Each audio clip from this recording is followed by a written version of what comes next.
The samurai class, known for their strict code of honor and martial prowess, rose to prominence during Japan's feudal era. Their origins trace back to the Heian period, when Japan was ruled by an imperial court and aristocratic families based in Kyoto. During this time, samurai were primarily hired as protectors for these wealthy families, tasked with defending large estates from bandits and rival clans. Over the centuries, their role expanded, and the samurai became a dominant force in Japanese society. By the late Heian period, the samurai had evolved from hired soldiers into a powerful warrior class. They became essential in maintaining order across Japan, defending agricultural land, villages, and communities. As their influence grew, the samurai developed a unique code of ethics known as Bushido, the way of the warrior. This code emphasized values such as loyalty, courage, discipline, and, above all, honor. Bushido shaped not only how samurai approached warfare, but how they conducted themselves in everyday life.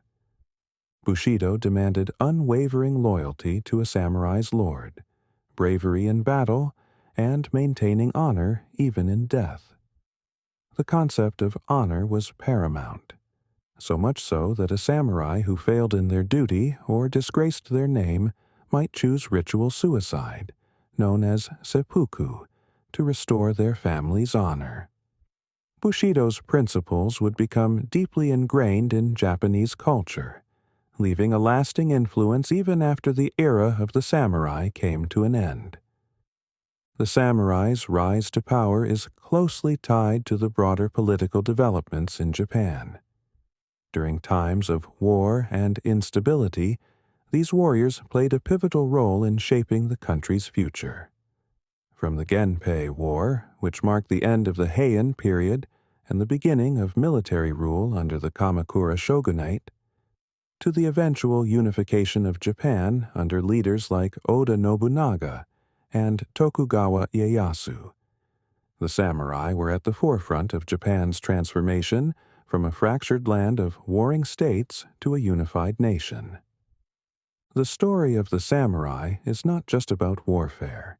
It is about the development of a warrior class that combined military expertise with cultural and philosophical ideals. The samurai would serve as political leaders, military strategists, and cultural icons throughout Japanese history. Their legacy, defined by the principles of Bushido, would endure long after their era of dominance came to a close. Chapter 1. The Code of Bushido, Way of the Warrior. At the heart of the samurai's identity was Bushido, a code of ethics that defined how they lived, fought, and died. Bushido, which translates to the way of the warrior, was more than just a set of rules for combat. It was a philosophy that guided every aspect of a samurai's life. Rooted in Confucian, Shinto, and Zen Buddhist teachings, Bushido emphasized values such as loyalty, honor, self-discipline, and respect for life and death. Loyalty was paramount. A samurai's duty to their lord, known as a daimyo, was absolute. This relationship was built on unwavering trust and service, and in return, the daimyo provided protection and a livelihood for the samurai. The samurai would fight, and if necessary, die for their lord without hesitation. A failure in loyalty was seen as a failure of character, and it could result in severe consequences, including dishonor to one's family and ancestors. Alongside loyalty, honor was the central pillar of Bushido. A samurai's reputation was their most valuable asset, and maintaining one's honor was essential. To lose face or dishonor oneself was considered a fate worse than death. In the case of a disgrace, many samurai would turn to seppuku, a ritual suicide performed to restore one's honor. Seppuku was a deeply symbolic act that demonstrated a samurai's willingness to sacrifice everything, including their life, to maintain their integrity. Courage was another core tenet. Samurai were expected to show bravery in the face of adversity, both on and off the battlefield. Fear was to be mastered, not avoided, and a samurai's readiness to confront danger was seen as a reflection of their commitment to Bushido. In battle, this courage often translated into a willingness to engage in direct combat, even when the odds were not in their favor. Outside of combat, courage meant facing challenges with resilience and grace. The principle of self-discipline was integral to Bushido. A samurai's ability to control their emotions, desires, and actions reflected their inner strength. Training in the martial arts, especially in the use of the sword, the katana, was a lifelong pursuit for samurai. Mastery of the sword was seen not only as a physical skill, but also as a spiritual journey, with deep connections to Zen Buddhist practices. Samurai would often meditate and train for hours, seeking to perfect both their bodies and minds. Respect for life and death was a recurring theme in the samurai's worldview. Death was not feared, but accepted as an inevitable part of life. Samurai believed that by embracing the reality of death, they could live more fully and fight without hesitation. This respect for death also extended to their enemies. While samurai could be fierce in battle, they were also expected to show mercy and respect to worthy adversaries. Bushido was not a rigid set of laws, but a flexible code that could be adapted to the circumstances of a samurai's life. For instance, during times of peace, many samurai would turn their focus inward, applying the principles of Bushido to their roles as administrators, scholars, or advisors. Even in these non-military positions, the samurai were expected to uphold the same values of honor, loyalty, and discipline that guided them on the battlefield. Bushido also had a strong connection to Zen Buddhism, which emphasized mindfulness, simplicity, and self-awareness. Samurai often found peace in the teachings of Zen, using its practices to clear their minds and strengthen their resolve. Meditation and mindfulness became key aspects of a samurai's mental training, allowing them to remain calm and focused even in the chaos of battle. While Bushido was a personal code for individual samurai, it also had a broader societal impact. The principles of loyalty, honor, and duty influenced the structure of Japanese society, from the relationships between lords and vassals to the expectations placed on everyday citizens. The values of Bushido became deeply embedded in the cultural fabric of Japan, affecting not just the samurai class but the entire nation. The legacy of Bushido endures long after the age of the samurai. Its principles of loyalty, honor, and discipline have influenced modern Japanese culture, from business practices to martial arts. Even today, Bushido is often invoked as a symbol of Japanese identity, representing the nation's historical commitment to duty, respect, and moral integrity. Chapter 2. The Early Samurai and the Genpei War.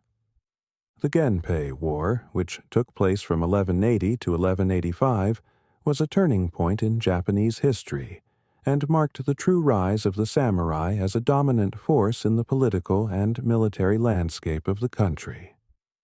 This war was fought between two powerful clans, the Taira and the Minamoto, both of whom were vying for control of Japan and the imperial court.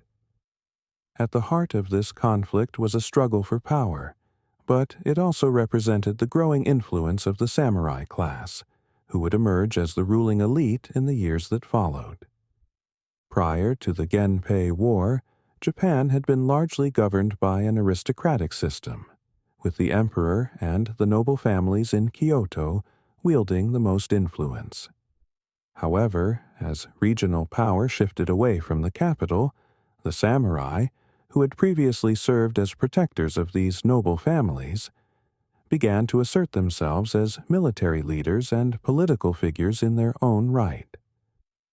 By the late Heian period, the samurai had become indispensable to the feudal system, both as warriors and as administrators. The conflict between the Taira and Minamoto clans had deep roots. The two families had long been rivals, each vying for control over key provinces and seeking to expand their influence within the imperial court. The Taira clan, led by Taira no Kiyomori, had gained considerable power during the late Heian period, effectively controlling the emperor and ruling Japan through military might. In contrast, the Minamoto clan, led by Minamoto no Yoritomo, had been exiled after earlier conflicts but remained a potent force, waiting for the right moment to challenge the Taira's dominance. The spark that ignited the Genpei War was the dispute over imperial succession. After the death of Emperor Takakura, the Taira clan installed a child emperor, Antoku, who was a member of their family. The Minamoto, who saw this as an illegitimate power grab, rallied their forces to overthrow the Taira and place their own candidate on the throne. This conflict quickly escalated into a full-scale war, with both clans calling upon their samurai retainers to fight in a series of bloody battles. The Genpei War is perhaps best known for its dramatic clashes between samurai warriors, who fought with a combination of mounted archery and close combat techniques using swords and spears. Samurai on both sides of the conflict were highly trained, disciplined, and motivated by a strong sense of loyalty to their respective lords. Many of the battles in this war took place in remote regions, with the samurai engaging in guerrilla-style tactics, ambushes, and sieges. One of the most famous battles of the Genpei War was the Battle of Dan no Ura, which took place in 1185 and effectively ended the conflict. This naval battle was fought in the narrow straits off the coast of present-day Yamaguchi Prefecture, and it was a decisive victory for the Minamoto clan. The Taira forces, which had been weakened by previous defeats, were no match for the Minamoto's well-organized fleet. As the battle raged, many Taira warriors, including the young Emperor Antoku, were forced to commit suicide by drowning rather than face capture or defeat. The defeat of the Taira clan at Dan no Ura marked the end of the Genpei War and the beginning of a new era in Japanese history. With the Taira vanquished, Minamoto no Yoritomo emerged as the most powerful figure in Japan. In 1192, Yoritomo was granted the title of shogun by the emperor, making him the military ruler of Japan and establishing the Kamakura shogunate, the first military government in Japanese history. The establishment of the Kamakura shogunate signaled the beginning of the samurai era, where military leaders, rather than aristocrats or the emperor, would hold the real power in Japan. Under the shogunate system, the emperor remained as a symbolic figure, but the shogun and his samurai retainers governed the country, maintaining order and defending against external threats. The samurai's rise to power was now complete, and they would dominate Japan for centuries to come. The Genpei War was not only a political and military turning point, but also a cultural one.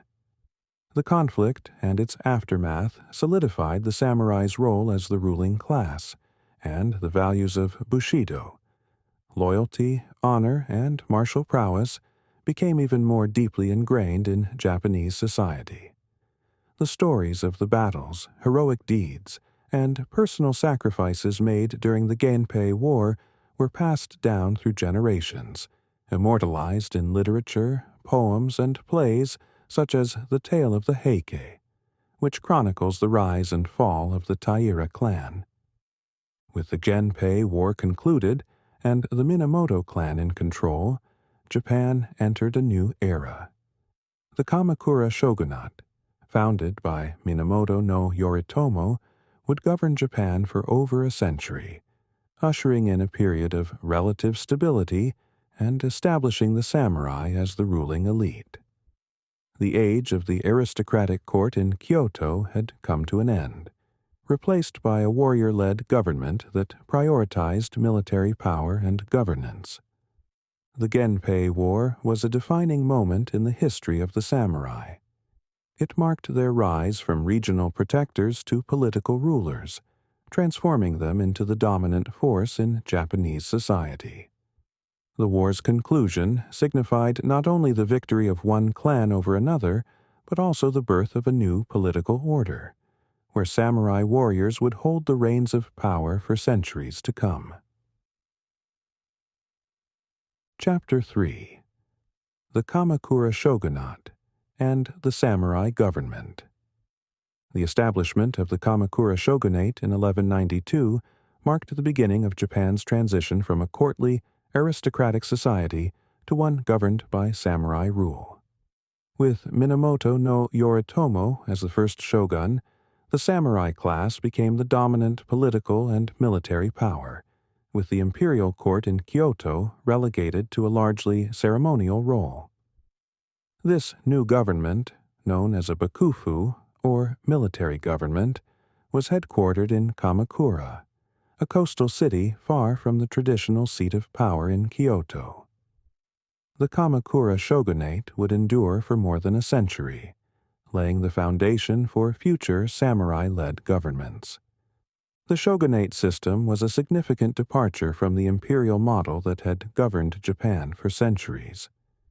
In the bakufu, the shogun held supreme authority over military and political matters, while the emperor remained as a symbolic figurehead. This shift reflected the growing importance of the samurai as the enforcers of law and order, as well as the protectors of Japan's territories from both internal and external threats. The Kamakura shogunate relied on a network of vassals, known as gokenin, who were samurai that had sworn loyalty to the shogun in exchange for land and protection. These samurai vassals were responsible for maintaining order in the provinces, collecting taxes, and leading military forces when necessary. The relationship between the shogun and his gokenin was built on mutual loyalty, with the shogun providing land and resources in exchange for military service and political support. Under this system, the samurai class solidified its role as the ruling elite, with power extending from the shogun down through regional lords known as daimyo, who controlled large tracts of land. The daimyo, in turn, relied on their own samurai retainers to maintain control of their domains. This hierarchical structure of loyalty and service formed the backbone of Japan's feudal system, which would persist for centuries. During the Kamakura period, the influence of Zen Buddhism began to take hold among the samurai. Zen teachings emphasized discipline, meditation, and self-control, qualities that resonated with the samurai's values of Bushido. Zen temples flourished under samurai patronage, and many warriors adopted Zen practices to cultivate a sense of inner peace and mental clarity, both of which were seen as essential for success in battle. The Kamakura shogunate faced its first major test during the Mongol invasions of Japan in 1274 and 1281.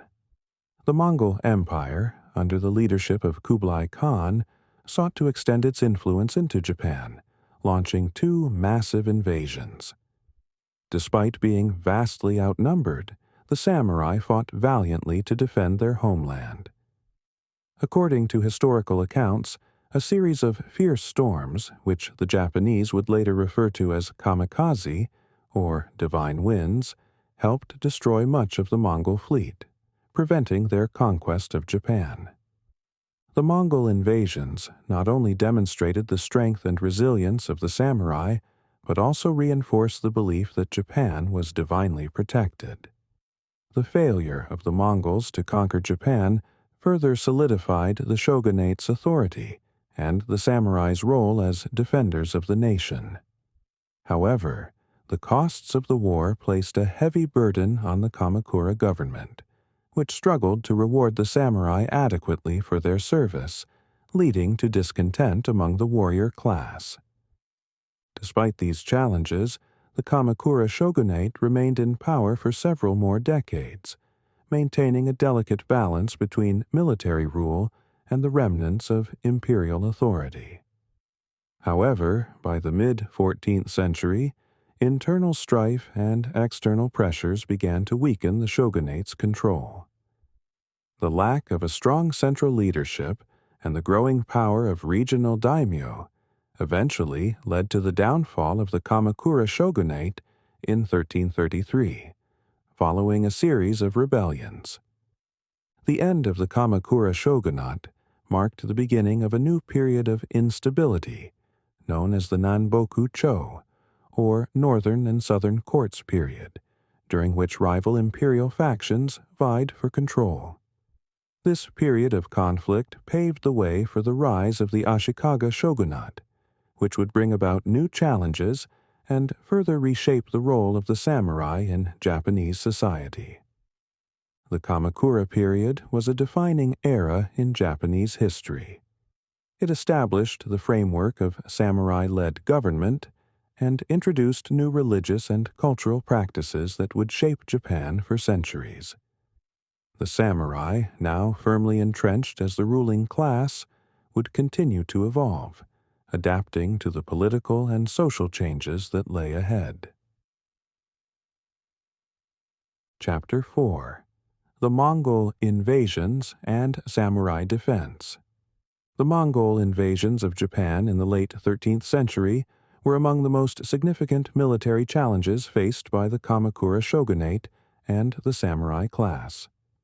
Led by Kublai Khan, the Mongol Empire was the largest contiguous empire in history, having conquered vast territories across Asia and into Europe. In their ambition to expand their influence into Japan, the Mongols launched two major invasion attempts, one in 1274 and another in 1281. These invasions would test the resolve, military skill, and organizational capabilities of the samurai like never before. Before the Mongol invasions, Japan had been relatively isolated from the rest of the world. The samurai had primarily fought amongst themselves or against regional rivals, honing their combat skills in skirmishes and internal wars. However, the Mongol forces were unlike anything the samurai had ever faced. Organized, well-equipped, and employing tactics unfamiliar to the Japanese warriors. The Mongol army was a formidable force that combined the expertise of mounted archers, skilled infantry, and advanced siege weaponry. In 1268, Kublai Khan sent emissaries to Japan demanding that the country submit to Mongol rule and become a vassal state. The Kamakura shogunate, led by Hojo Tokimune, refused these demands, and Kublai Khan responded by preparing for war. The first invasion came in 1274, when a Mongol-Korean force of approximately 23,000 men landed on the northern shores of Kyushu, Japan's southernmost island. The samurai were unprepared for the Mongols' aggressive tactics, which included the use of explosive projectiles and coordinated attacks that overwhelmed the traditional one-on-one style of samurai combat. Despite the Mongol forces' initial success in landing and pushing inland, they were met with fierce resistance from the samurai defenders.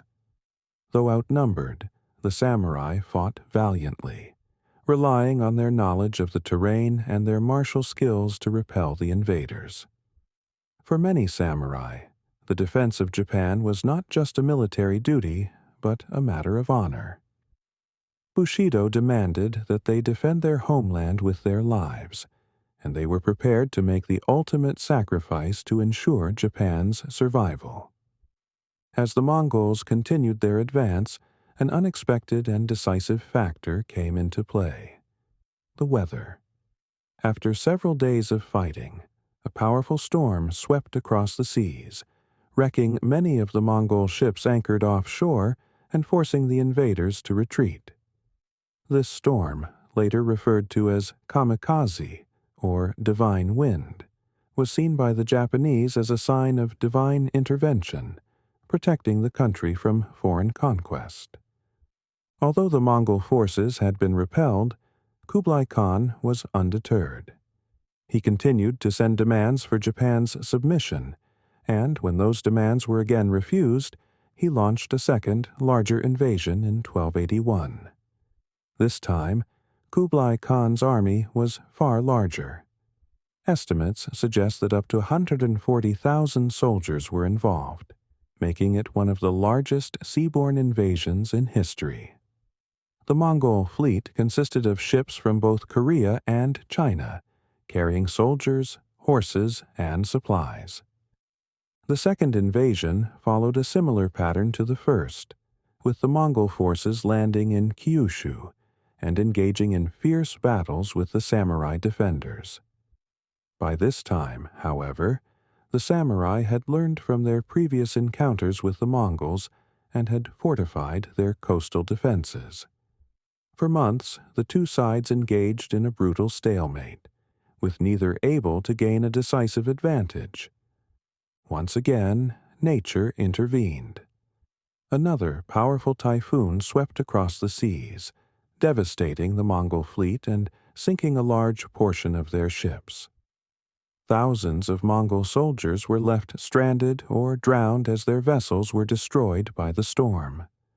With their fleet in ruins and their forces in disarray, the Mongols were forced to abandon their invasion once more. The impact of the Mongol invasions on Japan was profound. Although the samurai had successfully defended their homeland, the cost of the war had placed a heavy burden on the Kamakura shogunate. The government struggled to reward the samurai who had fought in the defense of Japan, leading to discontent among the warrior class. The financial strain of maintaining coastal defenses and preparing for future invasions also weakened the shogunate's authority. Despite these challenges, the successful defense against the Mongols reinforced the samurai's role as the protectors of Japan. The samurai's ability to withstand the might of the Mongol Empire became a source of national pride, and the belief in the kamikaze strengthened the idea that Japan was divinely protected from foreign threats. This sense of divine protection would become a lasting part of the samurai's identity and the broader Japanese worldview. The Mongol invasions also had a lasting impact on the samurai's approach to warfare. The encounters with the Mongols forced the samurai to adapt their tactics and strategies. Samurai warriors had traditionally engaged in individual combat, seeking out honorable duels with enemy leaders.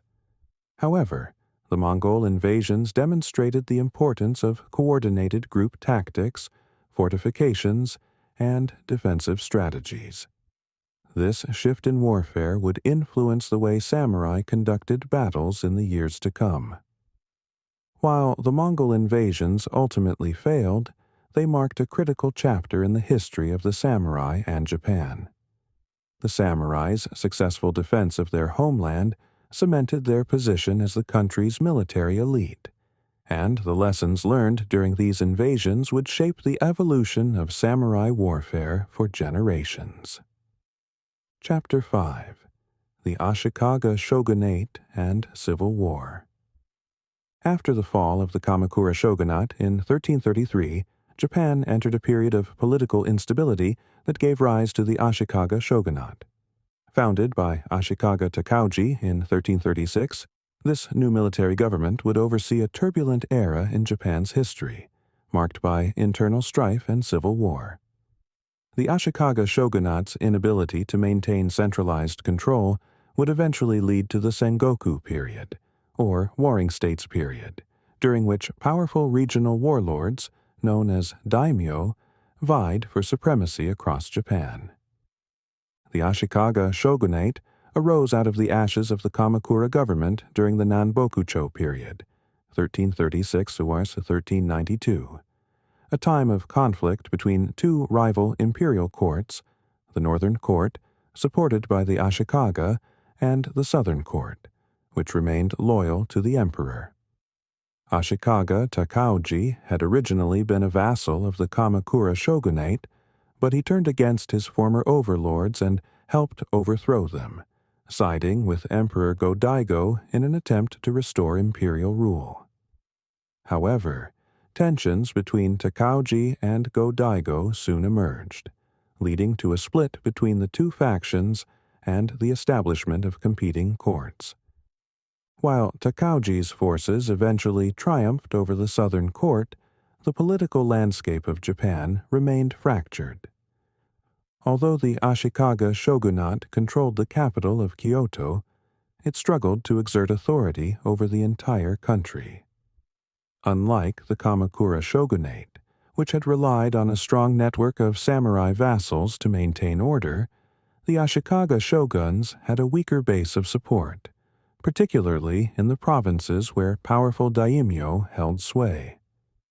The Ashikaga period is notable for its cultural achievements, particularly in the areas of art, architecture, and the development of No theater.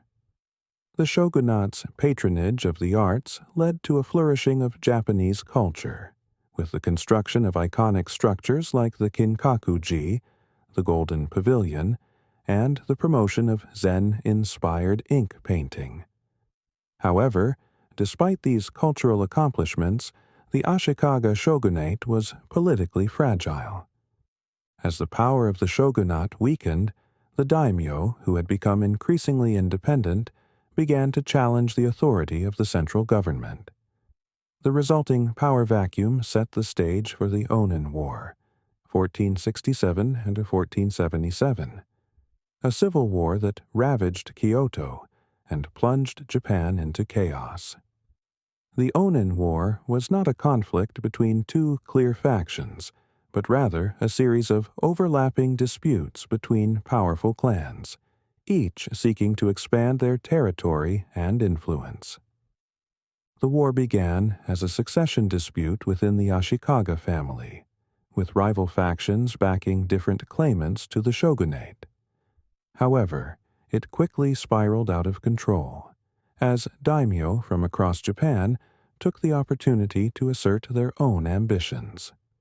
The fighting devastated Kyoto, leaving much of the city in ruins, and the central government effectively ceased to function. With no clear victor emerging from the conflict, Japan descended into a prolonged period of civil war and unrest known as the Sengoku period, 1467 or 1615. During this time, the authority of the Ashikaga shogunate continued to weaken, and real power shifted to the regional daimyo, who ruled their domains as semi-independent warlords. The Sengoku period was characterized by constant warfare, shifting alliances, and the relentless pursuit of power by the various clans that sought to dominate the country. The daimyo were powerful figures in their own right, each controlling large territories with their own samurai armies. With the shogunate largely ineffective, the daimyo competed for control over Japan, often forming temporary alliances only to break them when it suited their interests. It was a time of immense instability, with battles, betrayals, and assassinations becoming common as rival lords attempted to outmaneuver one another. The social and political chaos of the Sengoku period gave rise to a new generation of military leaders who would leave an indelible mark on Japanese history. Among these figures were Oda Nobunaga, Toyotomi Hideyoshi, and Tokugawa Ieyasu. three leaders who played pivotal roles in the eventual unification of Japan. Each of these men would use their military prowess, strategic acumen, and political cunning to carve out positions of power in the fractured political landscape, setting the stage for the end of the Sengoku period and the beginning of a new era of centralized rule. One of the key developments during this period was the increasing use of firearms, which had been introduced to Japan by Portuguese traders in the mid-16th century. Samurai warfare, which had traditionally been dominated by swordsmanship, archery, and mounted combat, was transformed by the introduction of muskets and other firearms. The daimyo, who adapted to this new technology, quickly gained an advantage over their rivals, and battles began to take on a new form, with organized ranks of soldiers equipped with firearms replacing the individualistic duels of earlier samurai conflicts. Oda Nobunaga was one of the first daimyo to recognize the potential of firearms and incorporate them into his military strategies. In 1575, at the Battle of Nagashino, Nobunaga's forces famously deployed musketeers in organized volleys, decisively defeating the cavalry charges of the Takeda clan. This victory not only marked a turning point in the Sengoku period, but also signaled the dawn of a new era in Japanese warfare, where strategy and firepower began to overshadow the traditional values of samurai combat. Despite the chaos and bloodshed of the Sengoku period, it was also a time of remarkable social and economic change. Trade, both domestic and international, flourished as daimyo sought to strengthen their territories by fostering commerce and encouraging new agricultural techniques. This period also saw the rise of castle towns, where daimyo built elaborate fortresses surrounded by burgeoning towns and villages. These towns became centers of trade, culture, and administration, further consolidating the daimyo's control over their domains. In 1573, the Ashikaga shogunate officially came to an end when Oda Nobunaga expelled the last Ashikaga shogun, Ashikaga Yoshiaki, from Kyoto, bringing an end to over 230 years of Ashikaga rule. Although Nobunaga did not establish a new shogunate, he effectively controlled central Japan, beginning the process of reunifying the country under a central authority. Nobunaga's ruthless military campaigns and political reforms laid the groundwork for the eventual reunification of Japan, though he would not live to see it completed. After Nobunaga's assassination in 1582, his former general Toyotomi Hideyoshi rose to power and continued the work of unifying Japan. Through a combination of military conquest, diplomacy, and strategic marriages, Hideyoshi brought nearly all of Japan's daimyo under his control by the late 16th century. He instituted a series of sweeping reforms, including land surveys and the establishment of a rigid social hierarchy that placed the samurai at the top, further solidifying the samurai's status as the ruling class. However, Hideyoshi's unification of Japan was fragile, and his death in 1598 left a power vacuum that would once again plunge the country into conflict. The final phase of the Sengoku period culminated in the Battle of Sekigahara in 1600, where Tokugawa Ieyasu emerged victorious over his rivals. Ieyasu's triumph at Sekigahara allowed him to consolidate his power and establish the Tokugawa shogunate, which would bring an end to the Sengoku period and usher in more than 250 years of peace and stability under the Edo period. The Ashikaga shogunate and the civil wars that followed it were a pivotal era in Japan's history. Though the Ashikaga rulers struggled to maintain control, their time in power marked a significant transition in the country's political and social structures. The decline of centralized authority and the rise of the daimyo during this period laid the groundwork for the eventual unification of Japan under a central military government. The samurai's role evolved alongside these changes as they shifted from warriors to the political and social elite, maintaining their influence throughout the Edo period and beyond. Chapter 6. Oda Nobunaga, Toyotomi Hideyoshi, and the Unification of Japan. The unification of Japan was a monumental achievement, realized through the combined efforts of three legendary figures: Oda Nobunaga, Toyotomi Hideyoshi, and Tokugawa Ieyasu.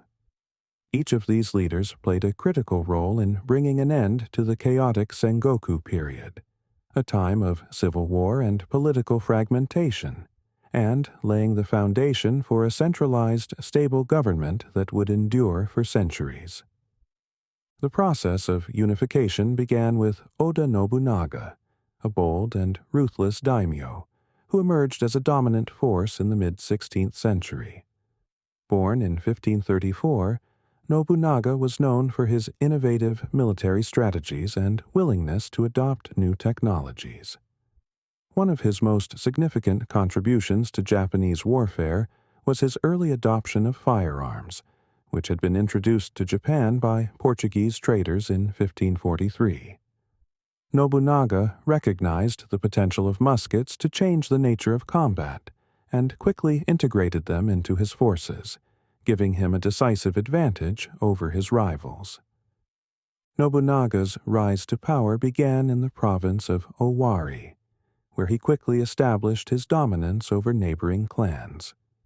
His early victories earned him a reputation as a formidable leader, and by the 1560s, he had set his sights on conquering central Japan. In 1568, Nobunaga marched into Kyoto, the imperial capital, and installed Ashikaga Yoshiaki as shogun, effectively seizing control of the government.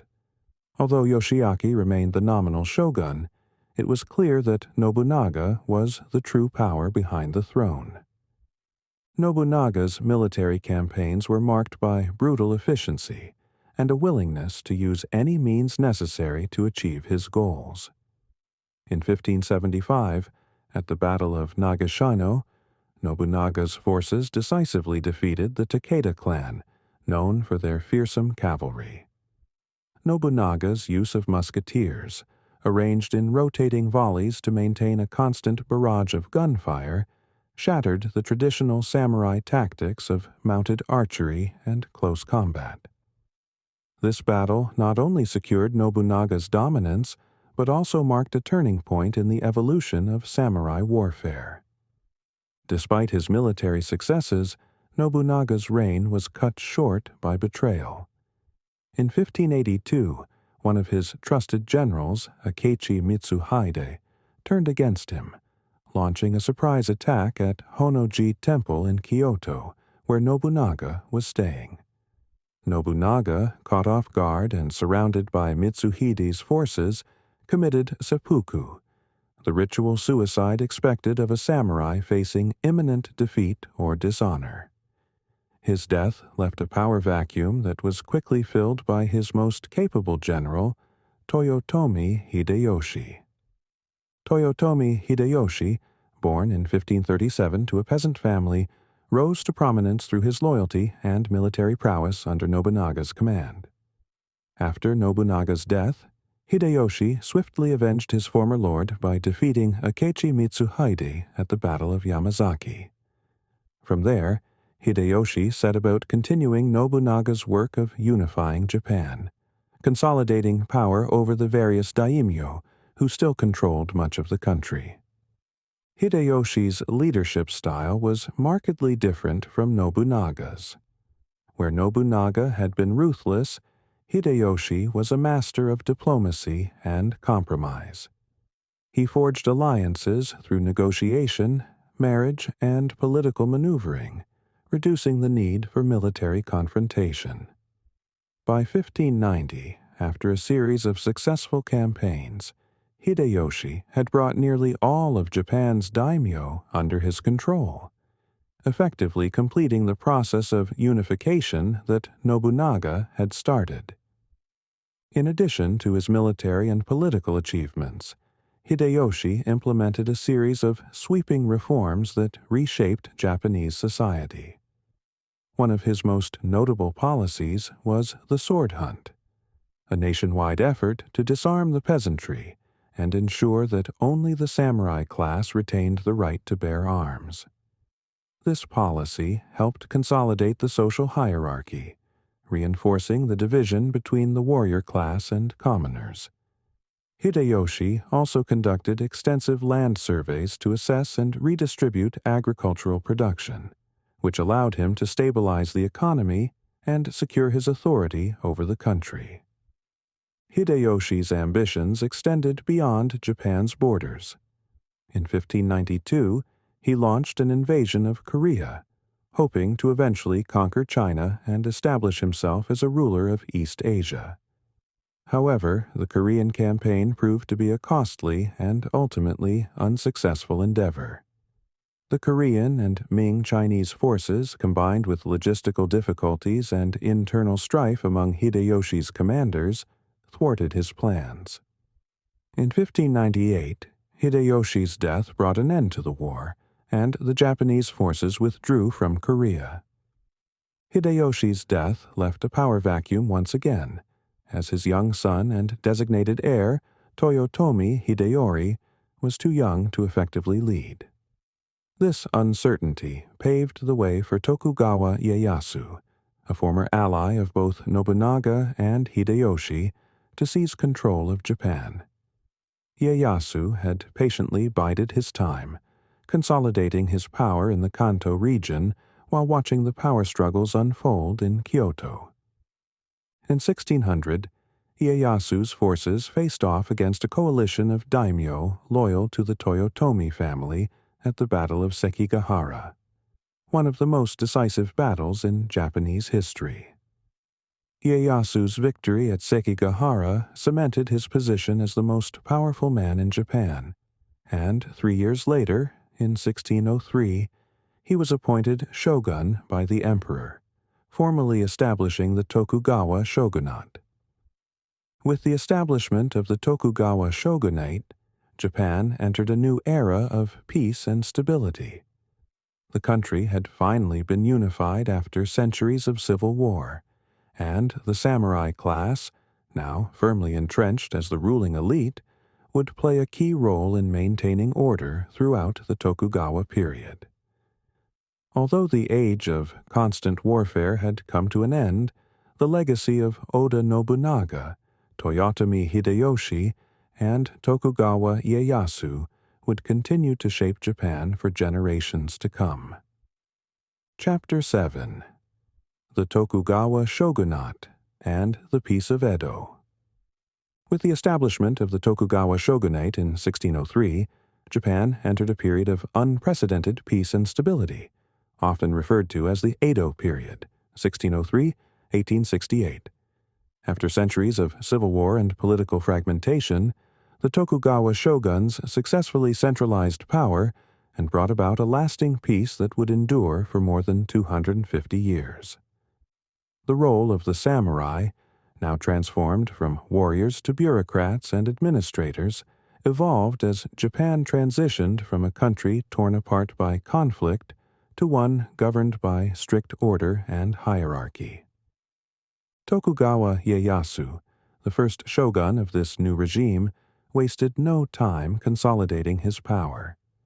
He moved the seat of government to Edo, modern-day Tokyo, far from the traditional capital of Kyoto, where the emperor remained a symbolic figurehead. The shogunate established a centralized feudal system in which the daimyo, regional lords, were required to swear loyalty to the shogun.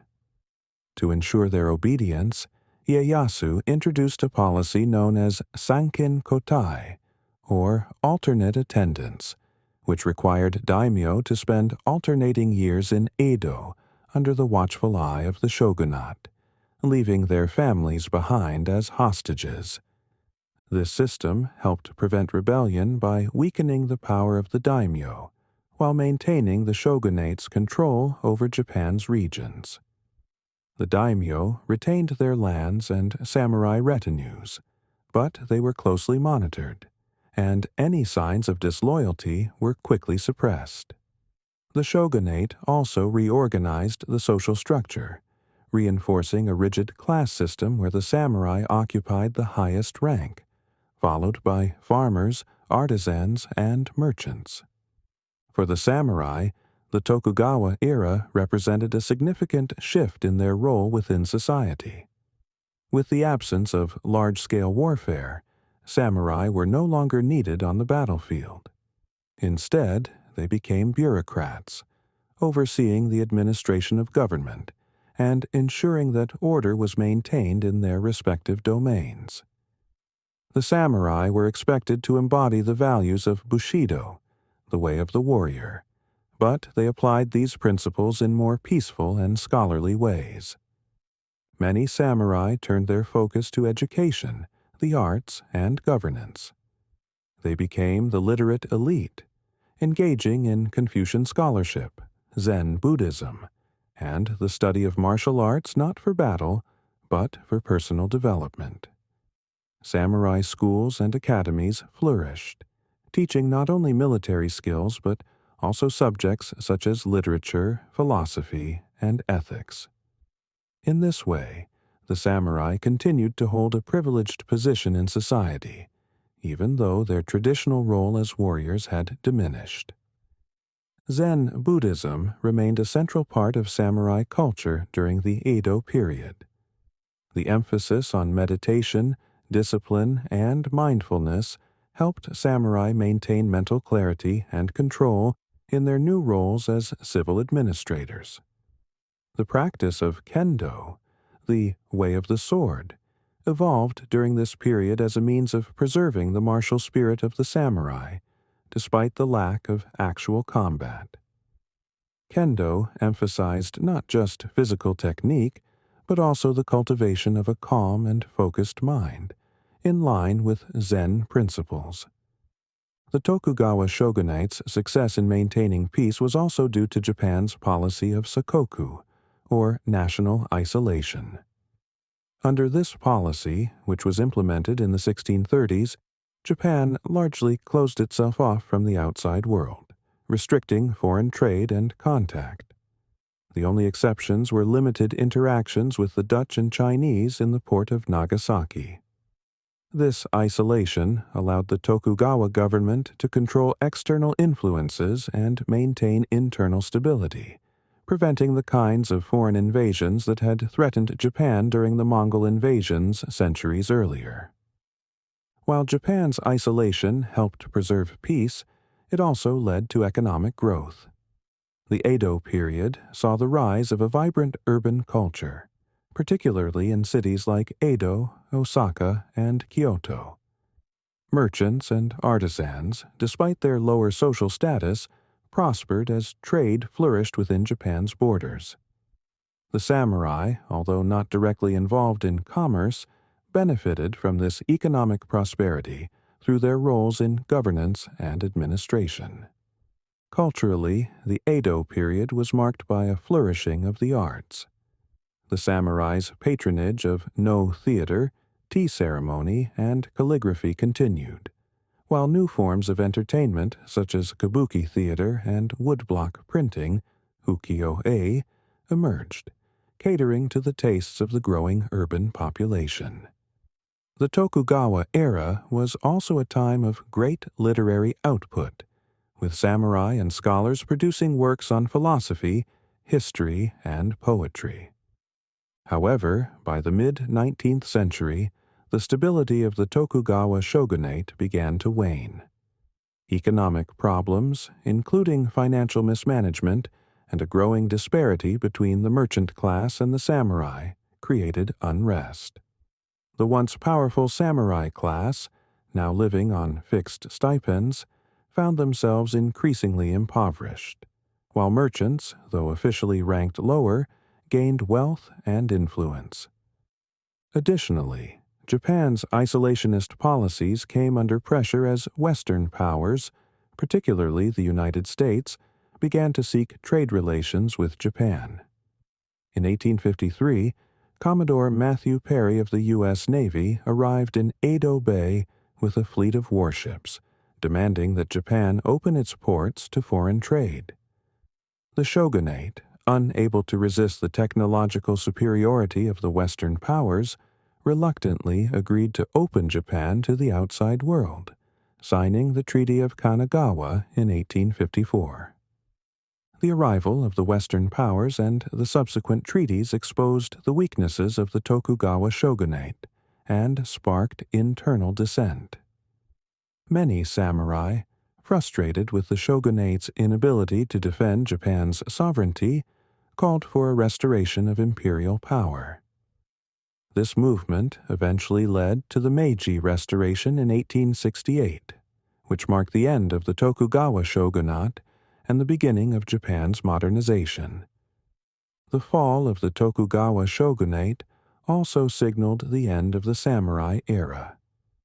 As Japan modernized, the samurai class was gradually dissolved, and the Meiji government introduced sweeping reforms that abolished the feudal system. Many samurai adapted to the new order, becoming government officials, military officers, or entrepreneurs. However, the traditional role of the samurai as a warrior class came to an end. The Edo period was a time of peace, prosperity, and cultural achievement in Japan. The samurai, though no longer engaged in warfare, played a key role in maintaining this stability through their administrative and scholarly contributions.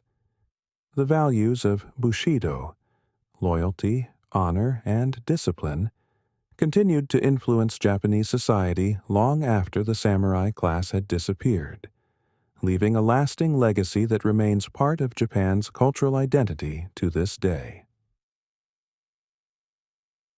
Chapter 8. The Fall of the Samurai and the Meiji Restoration.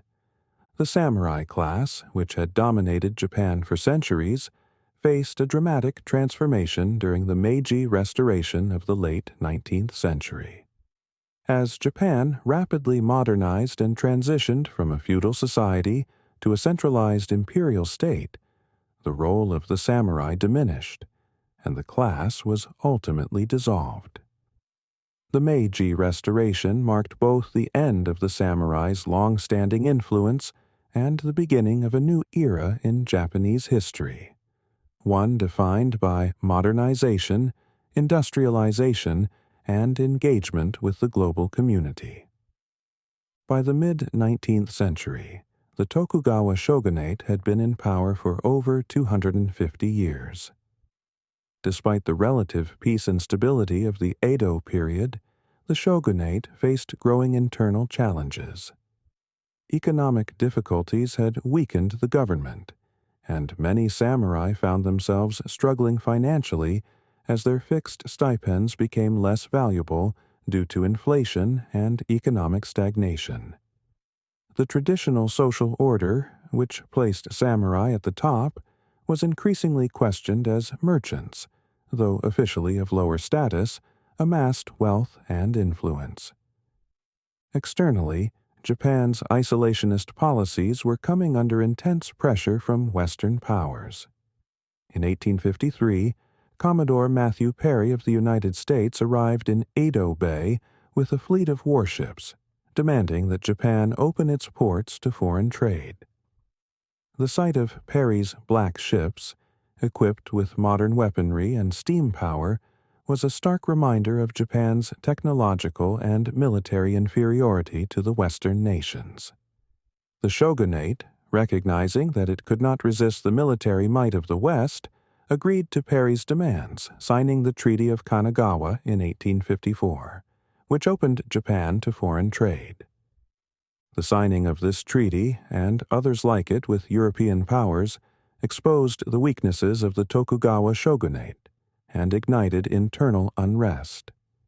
Many samurai, particularly those from domains such as Satsuma and Choshu, were outraged by what they saw as the shogunate's failure to defend Japan's sovereignty. These disillusioned samurai rallied around the emperor, calling for the restoration of imperial power and the overthrow of the Tokugawa government. This movement, which came to be known as the Sono Joi, revere the emperor, expel the barbarians, movement, gained momentum throughout the 1860s. The samurai who supported this cause believed that Japan needed to modernize in order to resist foreign domination, but they also believed that the shogunate had betrayed the country's traditions by submitting to Western demands. This growing discontent eventually led to open conflict. In 1868, the tensions between the pro-imperial forces and the shogunate reached a climax in the Boshin War, a civil war that would determine the future of Japan.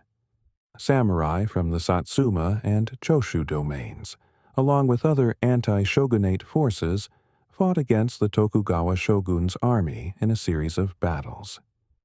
The imperial forces, determined to restore the emperor to power, were ultimately victorious.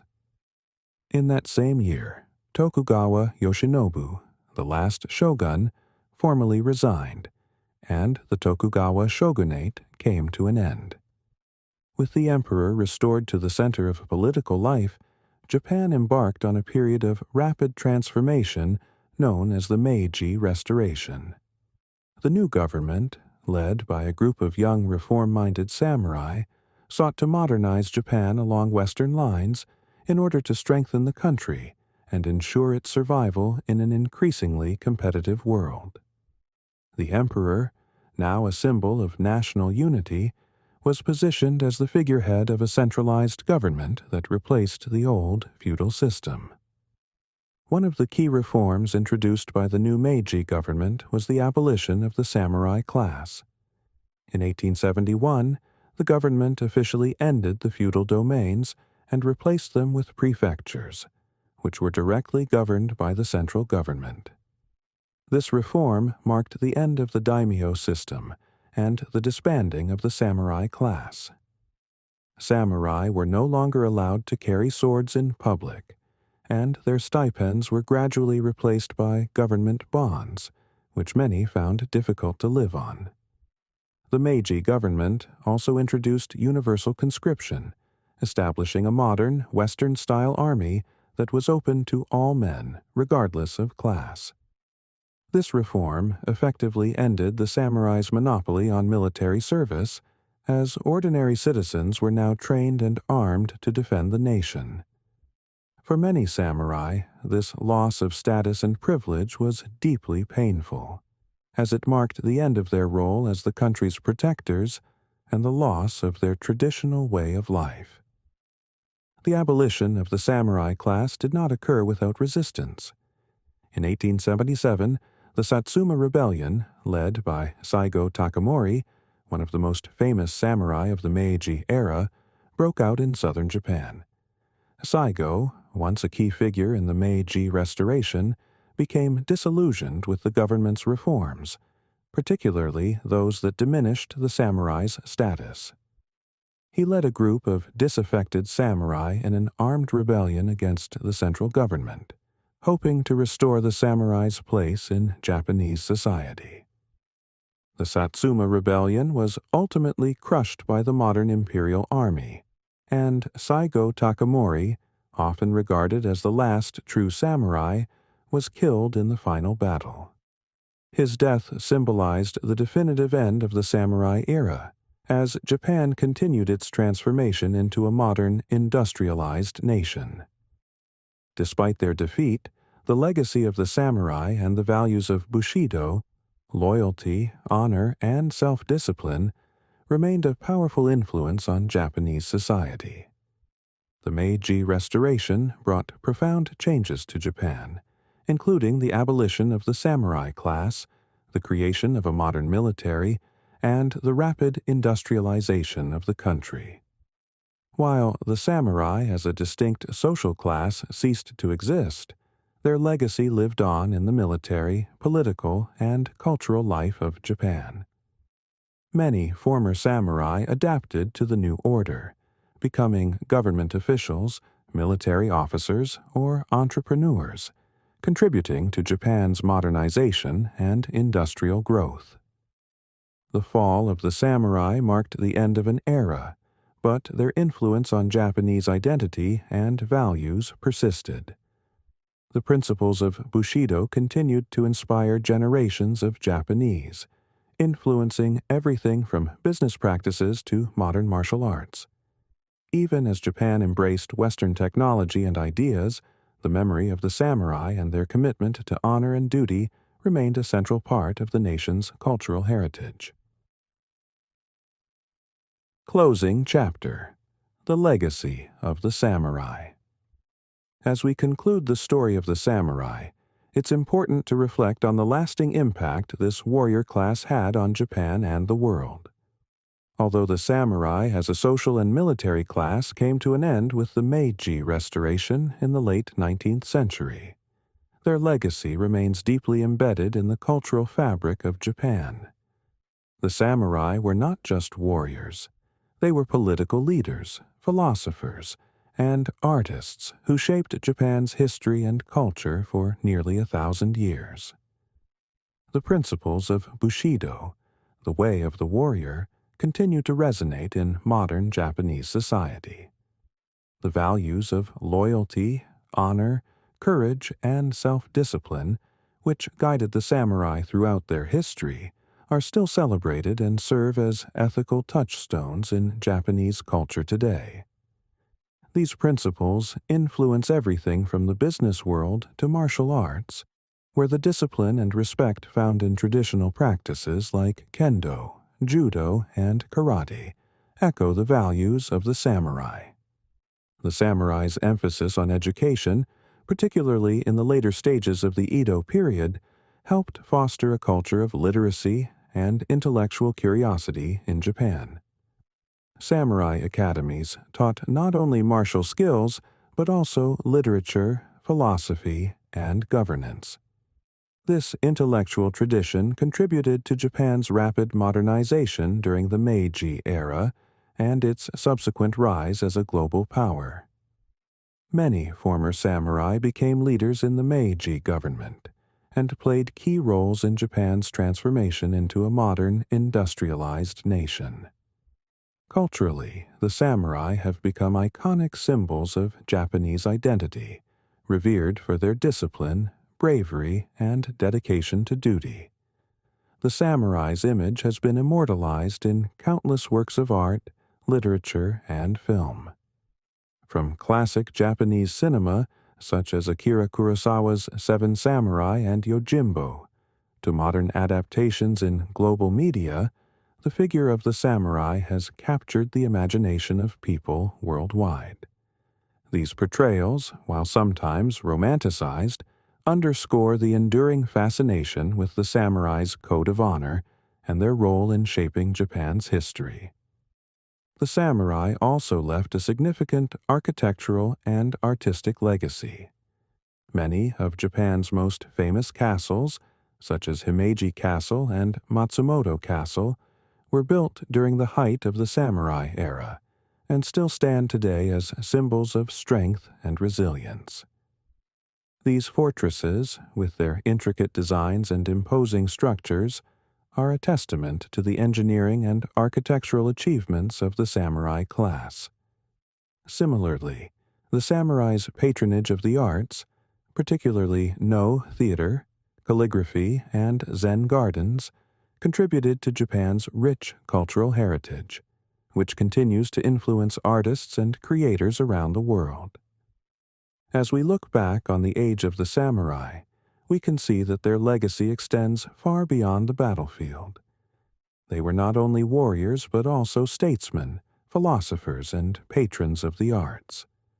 The values they upheld, honor, loyalty, and discipline, remain cornerstones of Japanese culture and continue to inspire people across the globe. The samurai may no longer wield swords or fight in battles, but their influence endures in the way people live, think, and create. In the end, the story of the samurai is a story of change.